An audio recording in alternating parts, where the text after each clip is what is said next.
മുണ്ടക്കൈ ചൂരൽമല ദുരന്തം വന്നു. എല്ലാവരും ഒന്നിച്ചാണ് നിന്നത്. കാര്യങ്ങൾ ഇവിടെ പറഞ്ഞു കഴിഞ്ഞു. നമ്മൾ ഒരു കാര്യം പരസ്യമായി പറഞ്ഞിരുന്നു. ദുരന്തം വന്നു കഴിഞ്ഞപ്പോ രക്ഷപ്പെട്ടവര് അവരെ ജീവൻ രക്ഷപ്പെട്ടു എന്ന് മാത്രമേ ഉള്ളൂ. എല്ലാം നശിച്ചു, കയ്യിലുള്ളത് മുഴുവൻ നശിച്ചു. ഉറക്കത്താണ് സംഭവിക്കുന്നത്. ആർക്കും കയ്യിലുള്ളതൊന്നും എടുക്കാൻ പറ്റിയില്ല.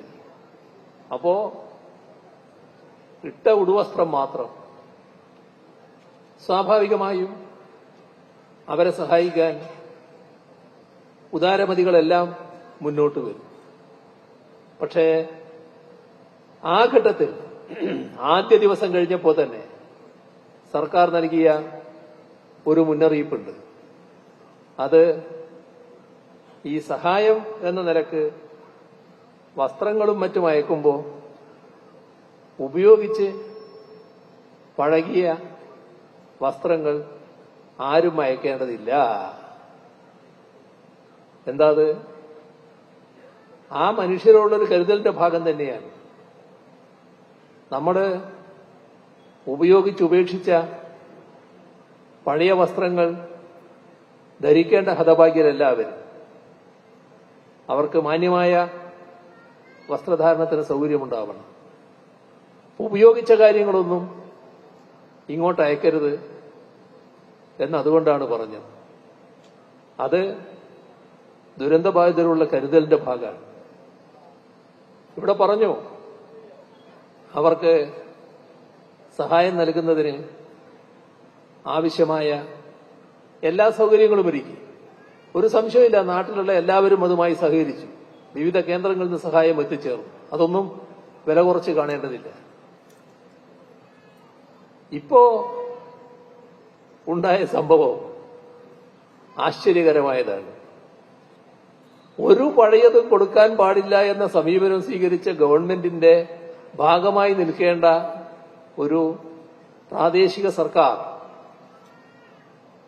അവരാണ് ഈ പറയുന്ന പഴയ സാധനങ്ങൾ വിതരണം ചെയ്തു എന്ന് കേൾക്കുന്നത്. ഗുരുതരമായ പ്രശ്നമാണ്. അത് അന്വേഷിക്കുന്നുണ്ട്. അന്വേഷണം നടക്കുന്നതുകൊണ്ട് ഞാൻ മറ്റു വിശദാംശങ്ങളിലേക്ക് ഇപ്പോൾ പോകുന്നില്ല. ഏതായാലും ഗവൺമെന്റ് അത്തരത്തിലുള്ള ഒന്നും സമ്മതിക്കില്ല. തീർത്തും നിയമവിരുദ്ധമായ, നൽകിയ നിർദ്ദേശങ്ങൾക്ക് വിപരീതമായ നടപടികളാണ് അവിടെ ഉണ്ടായിരുന്നത്. എന്തായിരുന്നു അതിന്റെ ഉദ്ദേശം? എങ്ങനെ ഈ പഴയ സാധനങ്ങൾ അവരുടെ കയ്യിലെത്തി?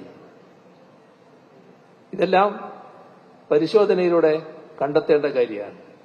എന്താണ് അതുമായി ബന്ധപ്പെട്ടുണ്ടായിരുന്ന ഉദ്ദേശം? പാവപ്പെട്ടവരെ സഹായിക്കലാണോ? അല്ല, മറ്റേതെങ്കിലും തരത്തിൽ തങ്ങൾ ഇങ്ങനൊരു കാര്യം ചെയ്യുന്നുവെന്ന് ആ ദുരന്തത്തിന്റെ അതിതീവ്ര ഘട്ടം കഴിഞ്ഞതിന് ശേഷം ഇപ്പോ അതിന്റെ മേന്മ നേടുന്നതിന് വേണ്ടി ഉള്ള നടപടിയാണോ? അതിനുവേണ്ടി എന്തെങ്കിലും മാറ്റിവെച്ചിട്ടുണ്ടോ? ഒന്നും അവസാനമായിട്ട് ഇപ്പോൾ പറയാൻ കഴിയില്ല.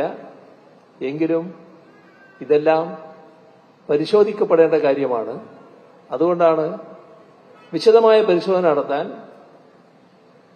വിജിലൻസിനെ തന്നെ ചുമതലപ്പെടുത്തിയിട്ടുള്ളത്. ആ പരിശോധന പൂർത്തിയാകട്ടെ. എന്നാൽ മാസങ്ങൾ കടന്നു പോവുകയായിരുന്നു. നേരത്തെയുള്ള ദുരനുഭവം നമുക്കൊരു സഹായവും കേന്ദ്ര ഗവൺമെന്റിന് ലഭിച്ചില്ല എന്നുള്ളതാണ്. ഇപ്പോഴും സഹായമൊന്നും ഇതേവരെ ലഭിച്ചിട്ടില്ല. നൽകില്ല എന്ന് പറഞ്ഞിട്ടില്ല. അതൊരു നല്ല കാര്യമാണ്. സമീപിക്കുമ്പോഴൊക്കെ വിവിധ ഘട്ടത്തിൽ സമീപിച്ചിട്ടുണ്ട്. പ്രധാനമന്ത്രി ഇവിടെ വന്നപ്പോ അദ്ദേഹത്തിന് നേരിട്ട് നിവേദനം കൊടുത്തു. ഡൽഹിയിൽ പോയി നിവേദനം കൊടുത്തു. മന്ത്രിസഭ വീണ്ടും ഓർമ്മിപ്പിച്ചു. നിയമസഭ ഏകണ്ഠമായി പ്രമേയം പാസാക്കി.